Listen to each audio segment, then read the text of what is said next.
Yes, ladies and gentlemen, welcome back to another episode of Cinetober! And that was me trying to make a somewhat new entrance video, but I guess it didn't go so well. Oh well, so, what am I here to talk about? Well, ladies and gentlemen, we're finally here. We're finally at the end of the Scream series. And I have already reviewed the Scream 4 once, but I honestly thought I was too hard on it. So this is me doing another re-review, just like how I re-reviewed The Conjuring last year. So, and I watched my review of it, and I thought maybe I was a little too hard on it. So I watched it again, and I liked it a little bit more the second time, but I still just don't... I don't know. We'll see when we get there. Alright, so this movie, as you all know, starts off with this one girl who's talking to the stalker and this other girl who gets the phone call. And then they're talking about like what a scary movie they're gonna watch, which is Saw 4. And then like we find out that the guy calls him back, and it's like, what's your favorite scary movie? If you hang up on me, I'm gonna cut you until there's bone. And then like they find out that the person that the girlfriend is texting is actually the person who's doing the ghost face voice. So then he texts her, look in the closet, or look outside, and then he comes back. She gets a message, I'm right beside you. He was in the closet, he stabs her, and then he cuts the other girl's neck. And this is honestly something that is very, I think, interesting about the beginning of the film, is how the beginning of the film is a beginning to another film. The beginning of the film is actually the beginning to a stab film, which then is a beginning to another stab film. They say that like afterwards, like the stab films, they intertwine with each other. So now this is like, the next thing we get is like saying, oh, this is all bad, and like, you know, there's no reason for us to care about the people who are getting killed. And then all of a sudden she's like, it's the same recycled stuff. Nothing surprising happens anymore. Her friend, a blonde, stabs her in the chest. She's like, was that surprising? And then she's like, why? Because you never shut up. Now watch the freaking movie. After she stabs her again. And then that's when we cut to the real people. The people who were talking about how one girl loves Stab 7. And the movie was Stab 7. It was making a reference to Stab 6. So like they're talking about like how it really happened, and they talk about how the first 3 happened, but then Sydney actually was going to said, if you make these anymore, I'm going to sue you. So then we get a whole entire thing of like how they hear something upstairs. The friend goes upstairs, and then prank calls are doing the whole ghost face thing. Then all of a sudden her friend gets killed while she's on the phone, and then the one who was pretending to do ghost face is like, nice try, but you don't have an app that can make you sound like Ghostface. It's not an app. And he's like, now you're the dumb blonde with the big chest, and we're gonna have some fun with you. And she's like, listen, I have a 4-point GPA. And unfortunately she does get killed, and that's what gives us our intro to Scream 4, who we are then introduced to Dewey once again, who is played by David Arquetta. And him and Gail Weathers, aka Courtney Cox, got married. Dewey is now the sheriff of the town, but Gail hasn't done anything since she quit reporting. She's trying to write a book because this is the anniversary that Sydney comes back to town. And she wrote a book called Coming Out of Darkness, describing on how you can basically get through, talking about like how she got through this, and you can pretty much get through anything. And we see like how the town is how people have decorated the town, like with the whole ghost face mask and everything. And then we meet the new cast. We get Emma Roberts, who plays Jill, which is her cousin. We get her friend Kirby, and then we get the 2 new versions of Randy, which is Charlie and I forget his name. I just couldn't remember these names. There was too many characters. Robbie. They're basically the new versions of Randy, because they go around filming everything on their little headset webcam, and they upload it. So all these characters, we run into them, and they're talking about like how she's the angel of death, and how they talk about how she's her cousin and stuff like that, and just like how when Sydney is getting interviewed about the book, she runs into Dewey, and then she runs into Gail, And the reason Dewey is there is because there is another murder, and they call the cell phone, and it is in the back of Sydney's rental car, and it's got a knife, the phone, and her pictures and blood all over it. So once again, the killer is after Sydney. And of course you all, for those who've already watched this movie, you guys already know, but the killer is after Sydney once again. And so, you know, basically we've got to put security all around, we got to get security all around Sydney. And there's also another story going around about how apparently Olivia's boyfriend or ex-boyfriend Trevor said he loved her and then he cheated on her. And so, like, you know, they've been going through that whole thing and how her and her friends, when she won't talk to him, he calls her friends and they talk to him and try to, I guess, get him to cope, which he never does. So then the whole entire school finds out that the two girls were murdered, and now the whole entire town's basically on curfew. The town is on watch. And now we do discover, because Gail is trying to get back in the game. There's another killer. She doesn't know what to write about, so she decides, I'm going to try and get back into the news reporting game.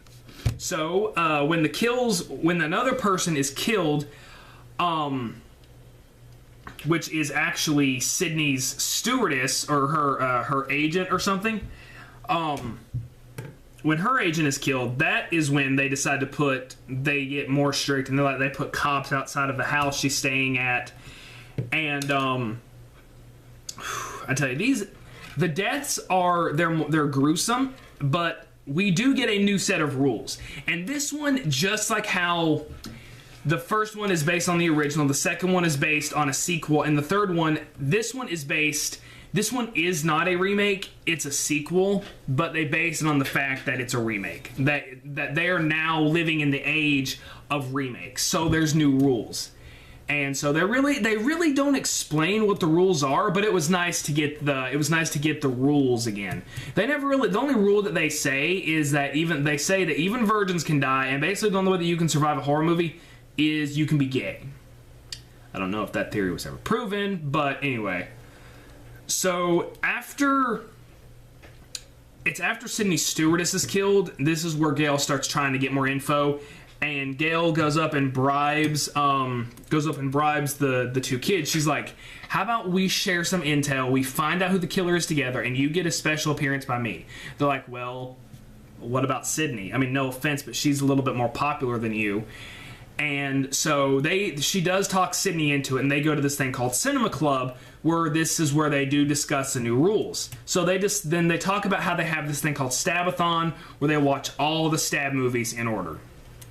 In one night.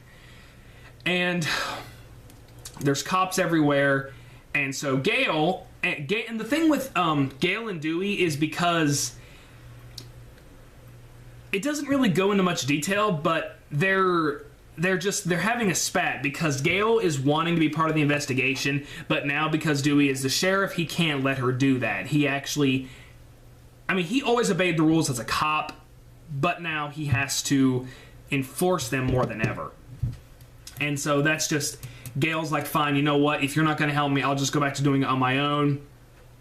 And then when she gets attacked, Dewey's like, no more, we're going to do this together, no more going on, no more Team Gail, no more Team Gail. But they do talk about one thing, that because everything is filmed now and no one really reads anymore, the killer is filming the murders. The killer is making the movie. And so, when the friend, I forget what the name is, when the friend Olivia comes home and she goes to her house, they prank call her and do the whole entire what's your favorite scary movie thing. And they do start, when they're talking, when Olivia is, no, like, dang it. I didn't remember the characters' names. When Kirby is talking to the killer, he's like, I'm in your closet. She opens the closet and is like, I don't see you, you're not there. I never said I was in your closet. And this is where they have to watch their best friend, Olivia, get gutted like a fish. And it is just brutal. And Sydney runs over. The cops were not there, and we find out why, because they seen him run around the house, but he got away before they got there, and so that's why she ended up getting brutally murdered as bad as she did. When Sydney arrives there, her intestines are out, and it's a really brutal scene. And so then Sydney gets the call. She's like, what? He's like, is it good to be home, Sid? Because this is all because of you, because you came back. And she's like, why don't you just show your face? She's like, oh, that's the thing. You think it's all about you. Well, it's not. And then we start getting the thing of the movie. So then after this, or when the call comes, we then get to Gail Weathers, who goes to Stabathon. She sets up some tripods, and she's going to record the whole entire Stabathon. Someone moves her cameras when she calls Dewey to investigate, but he's not listening because he thinks that she might just be doing it just to get any kind of story, and they're not really agreeing with each other. And this is what gets Gail stabbed. It doesn't get her killed, but it gets her. She almost does. And then she's like, he's filming the murders. He's making the movie. So then, when they go to the hospital, she's like, catch this person. And this is honestly, I know that in my original review, I badmouthed this film. I gave this film so much crap.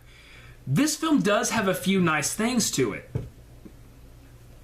We then get a nice scene between Sydney and her cousin, which they have never even met. But Sid saves her cousin's life, and she's like, I know that we're family, but you've never met me. You saved my life. And you really feel this moment. She's like, you know when people say that I know how you feel, but they don't really know how you feel, and they're just trying to make you feel better? Well, I really know how you feel. And that's one of the things about this film that works, is Sid really knows what she's going through because it happened to all her friends. And so she's just trying to comfort her cousin the best way that she can. And we do get some nice nods to the original with her ex-boyfriend Trevor sneaking in her window, trying to get her to forgive him, because that's what he's been trying to do this whole movie. Sid walks in, she's like, "Oh, I'm sorry, I didn't know." We then get to when Stabathon happens and Gail gets attacked. Dewey gets there, but unfortunately it's too late. She's already been stabbed. We then move things to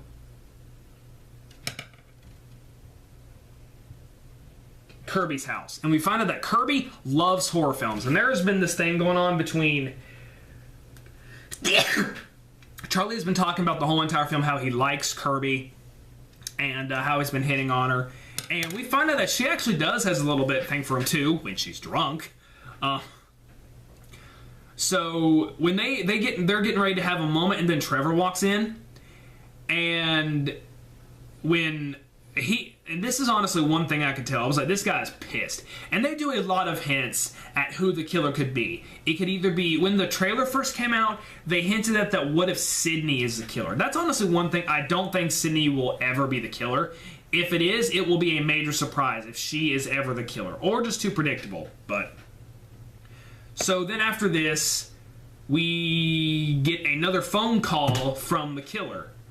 And it's basically like, this family runs deep.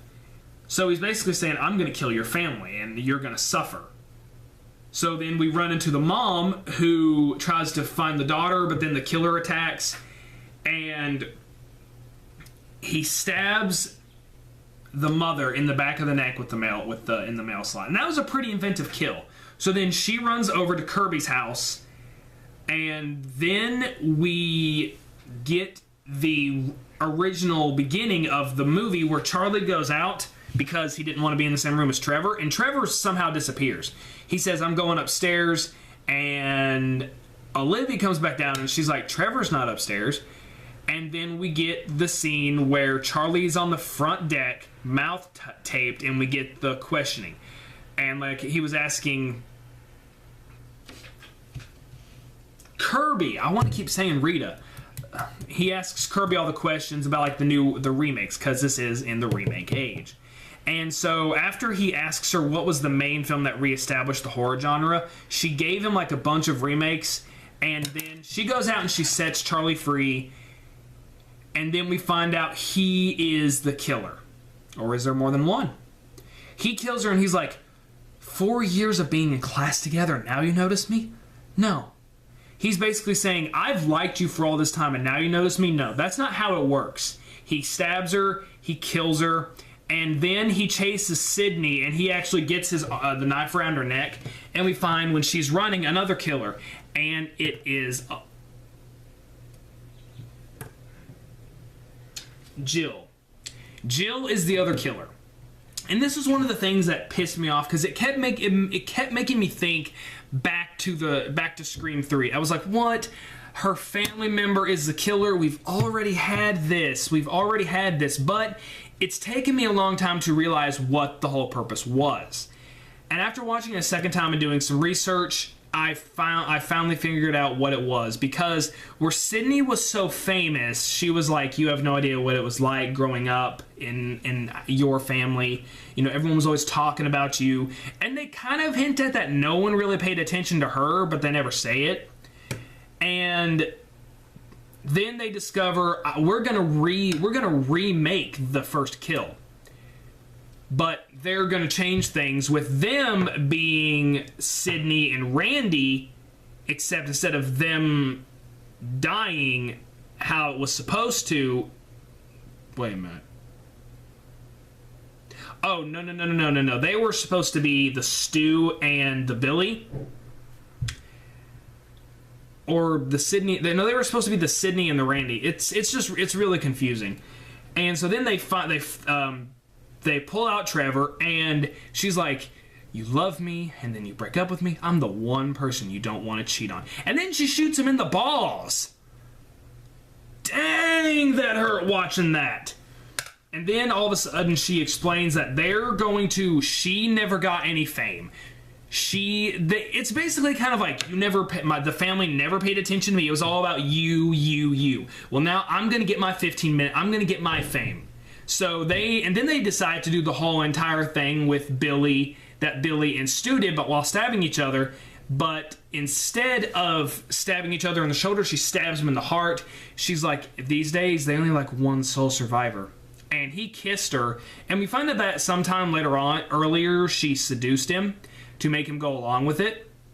So then she does all this crazy stuff to herself. Stabs herself in the shoulder, throws herself against... a picture. She basically does anything she can to frame Trevor. She's taken to the hospital, and then this is where she messes up.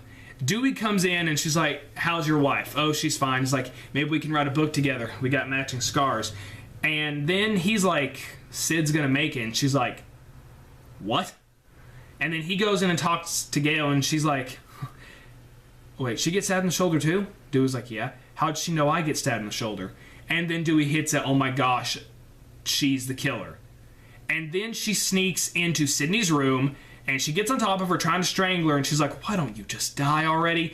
Dewey comes in, she hits him with a bathroom pan, and then the cop that the deputy who everyone was hinting at was the killer, turns out she saves Gail when Gail comes in and tries to save Dewey.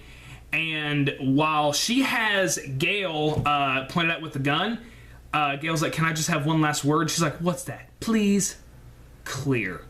And then Sid takes the clear and puts it in her head, or like puts it on her head and shocks her brain. And then we get one last jump scare with, it's like, you know, they say the killer's always going to be behind you. They always are. Sid grabs the gun and shoots Jill in the chest. The movie ends with her looking at Jill, and she's like, I guess they're going to make a movie about this after all. And then we get the ending credits. This film is an okay sequel. I guess it just reminds me too much of Scream 3, and that's what got me so ticked off. But it's actually not that bad. It's a good and interesting idea, and I've heard that there is going to be a Scream 5. But guys, this has been another episode of Cinetober. I hope you've enjoyed it. Stay tuned for another Halloween review.